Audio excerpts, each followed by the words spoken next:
immolation of Prem Acharya earlier this week, followed by 2 more suicide cases of businesspersons in the past 48 hours, has highlighted our failing state and social system. Acharya's note before the incident accounted the hardships that many common public are compelled to live with. These incidents raise call on decision makers to rectify past mistakes, improve state mechanisms, and ensure every individual gets the opportunity to thrive to their desired potential. Good evening, I'm Sarah Chitrakar, and these are the headlines of the hour. The Central Committee meeting of Nepali Congress called for January 29 postponed indefinitely. Congress chief in a mindset to hold the meeting after presidential election. The Standing Committee meeting of the ruling partners CPN Maoist Centre dwells on political and internal issues. The meeting also discussed the various departments. 9 Palestinians, including an elderly woman, killed in an Israeli military aid in occupied West Bank. Israeli military calls it anti-terrorism offensive. And Tribhuvan Army sets up title clash against APF in the finals of the Tiger Cup Women Volleyball Championship. New Diamond and Gandaki province crash out of the semis. The Central Committee meeting of Nepali Congress called for January 29, coming Sunday, has been postponed indefinitely. Issuing a notice today, largest party of the House of Representatives, Nepali Congress, has said that the meeting has been postponed until further information. The release has noticed that the meeting had to be postponed because of special reason. The meeting has been postponed twice in the past. The Central Committee meeting of Nepali Congress has not been held since the November 20 provincial and parliamentary elections. According to Congress members, Party President Sher Bahadur Deuba has expressed his willingness to hold the Central Committee meeting only after the presidential election. The Standing Committee meeting of the ruling partners CPN Maoist Centre is currently underway at the party headquarters, Peristada. The meeting, initially called for 11 p.m. in party's office in Peristada, was deferred to 2 p.m. The meeting is currently dwelling on government's works, political developments, among others. The party General Secretary Dev Gurung said that the meeting has also dwelt on various departments and other internal issues. Meanwhile, CPN Unified Socialist has also called for its Central Committee meeting for 4th and 5th of February to discuss contemporary political issues. The second phase of the Motihari Amlekganj petroleum pipeline has been expedited. According to the Madhya Provincial Office of Nepal Oil Corporation in Amlekganj, construction works of the project have been expedited with the objective of importing petrol and kerosene through the pipeline from January next year. According to the corporation, 2 petrol tanks of 4,100 kiloliter capacity, 2 Transmix 250 kiloliter capacity tanks, and 24 automated loading stations, among other infrastructures, are to be constructed under the second phase. The NOC has said that the project works have begun with the investment of 1.54 billion Indian rupees of the corporation and 600 million Indian rupees of the Indian Oil Corporation.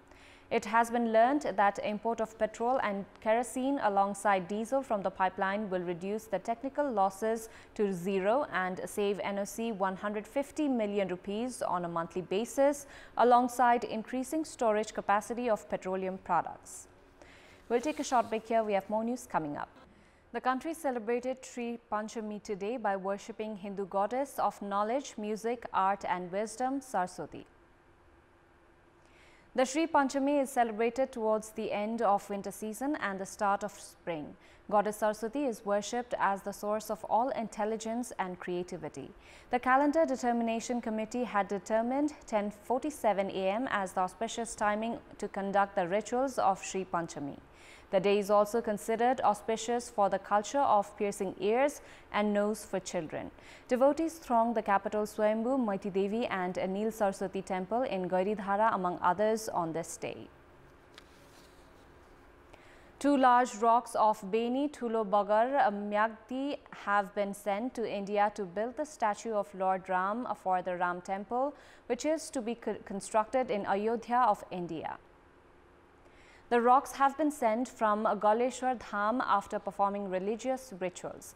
The local residents worship the rocks with flowers among other religious items. 2 sets of quartzite and calcite rocks measuring 7 feet in length, 5 feet in breadth and 3.5 feet in width have been sent to India from Goleshwar Dham, which is located at a distance of around 2.5 kilometers north from Beni. The Beni municipality has handed over the rocks to Janaki Temple of Janakpur to present them as dowry to the Ram Temple of Ayodhya, India. In a bid to reduce air pollution from vehicular emissions, Lumbini, the birthplace of Gautam Buddha, some 5 years ago had announced of plans to operate electric vehicles. However, due to the lack of operational guidelines, the 19 electric vehicles brought with support from Asian Development Bank have been left unused and rusting. Almost 5 years ago, ADB provided electric buses worth 20 million rupees each and 4-wheelers worth 4 million rupees to Lumbini Development Trust. The trust has, however, not been able to operate the vehicles, citing lack of guidelines. Following criticisms a few months ago, the trust ran 5 of the buses, however, could not continue for more than a month. Based on Motor Vehicles and Transport Management Act, these vehicles with white number plates need to have green plates to operate. The Act also lacks clear provisions on converting white number plate to red ones. The trust has said that it has taken initiatives to convert the plates to green. However, the process has been stalled. Lumbini had allocated the route along Bhairava International Airport, Maoli, Devdaha, Ramgram of Nawalparasi and Tilaura Kot for electric buses. Some 130 electric rickshaws are operating around the trust area. Arghakhanchi Festival and Agro-Tourism and Industrial Exhibition has begun in Sandikharka of Arghakhanchi with the objective of increasing domestic and foreign tourism. The festival has been organized also with the aim to promote domestic and agro products. The festival, which will continue for 14 days, is expected to draw more than 100,000 footfalls with transactions around 50 million rupees. There are a total of 400 stalls in the fair. The 5th edition of Arghakhanchi Festival has been organized with the joint effort of the Federation of Nepalese Chamber of Commerce and Industries and Chamber of Commerce of Arghakhanchi. Numerous orphanages run by both government and private owners are in operation across the country. However, the children in majority of these orphanages are living in poor conditions, have been deprived of nutrition and quality education. Children in Gauri Shankar Children's Home in Dolkhaz, Charikot have been compelled to spend the winter nights in house damaged since the 2015 earthquake. Their lack of warm clothes and blankets represents the case of many such institutions across the country. Based on the data by National Child Rights Council, there were 417 orphanages in 43 districts in the last fiscal. These orphanages are home to 10,805 children.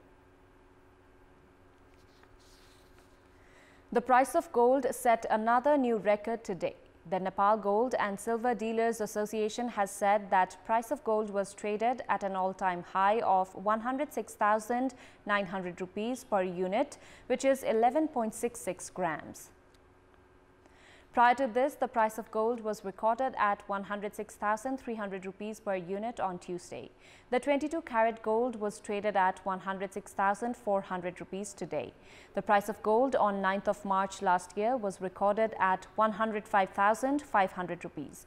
The association has been adjusting the price of gold and silver in the country as per the international market. The price of silver, which was recorded at 1,365 rupees yesterday, has decreased and has been set at 1,183 rupees per unit today. Time now for our segment, Public Pulse, where you text us with your opinion. Public Pulse. Here's the question: what should be done to protect small and medium enterprises? Your options are A, business-friendly policies, B, improve bank loan mechanism, and C, ensure market for products. Voting is on. Type any WS, select your option A, B or C and send it to 34001 to share your opinion with us. Time now for international update.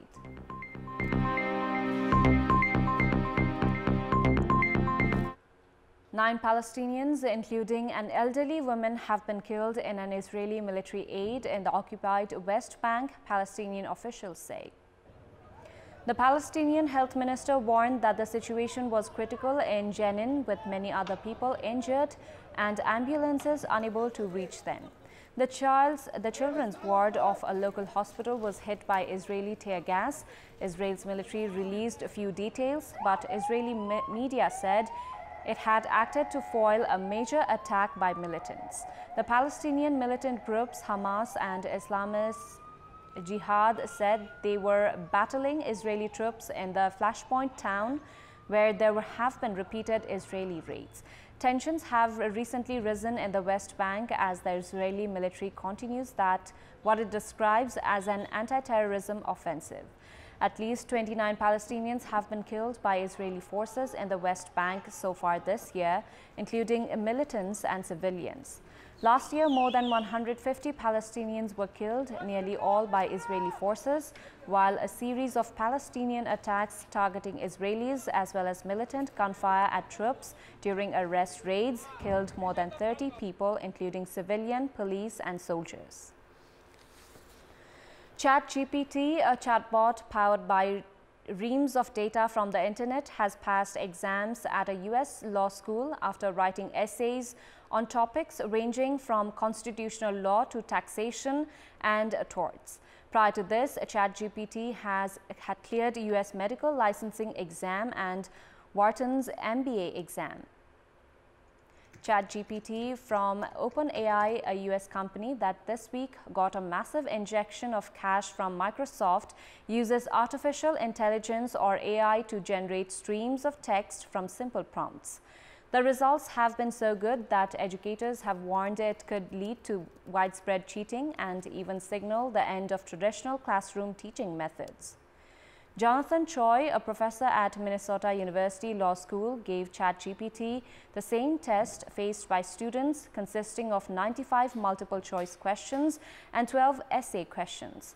In a white paper titled ChatGPT Goes to Law School, published on Monday, he and his co-authors reported that the bot scored a C+ overall. While this was enough for a pass, the bot was near the bottom of the class in most subjects and bombed at multiple-choice questions involving mathematics. The authors wrote that in writing essays, ChatGPT displayed a strong grasp of basic legal rules and had consistently solid organization and composition, but the bot often struggled to spot issues when given an open-ended prompt, a core skill on law school exams. Meanwhile, Google parent company Alphabet is laying off 12,000 workers, while analysts have said that the decision was to cut costs, especially because of overhiring during the coronavirus pandemic. There seem to have been some concerns around the ChatGPT as well. Sports news. Departmental team through an Army club have progressed to the grand final in the women's category of the Tiger Cup volleyball tournament. Army secured a 4-set win over New Diamond Academy to secure their berth in the tournament. They will now play departmental rivals Armed Police Force in the final.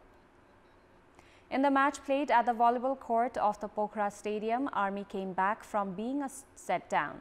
Despite winning the first set 25-23, the New Diamond could not sustain the momentum as Army dominated the second set to win 25-13 before securing a 25-17 and 25-21 wins in the following two sets.